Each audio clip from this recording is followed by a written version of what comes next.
On today's episode of Footings to Finished, we're taking a look at the electrical rough and all the upgrades the buyers are doing. Since I saw you last week, we finished the plumbing, we finished the HVAC rough-in, and now we're on to electrical rough-in. Let's take a look at some of their upgrades. First, let's take a look at how the contractors and the vendors work together. The contractors actually map out the kitchen on the kitchen floor so that when plumbing comes in, HVAC and electric, everybody knows where they're installing their heat, their overhead lights, and their plumbing. I'm standing essentially where the stove will go in this home, and the buyers decided that they wanted a gas stove, so they needed an upgrade.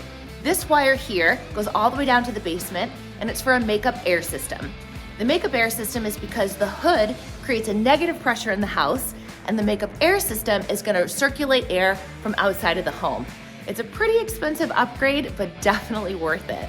This is my first time down in the basement. It's huge. Look at this place. So much extra square footage. It's really dark here in the basement, but as you can see, they've installed a tankless water heater. So many more wires pouring down into the basement. Hey, if you're loving this content, don't forget to like, subscribe, and hit that bell so you always know when I post new content Wednesdays at 5 p.m. I'm Steph Saunders with Key Team at Compass, and I'll see you next week.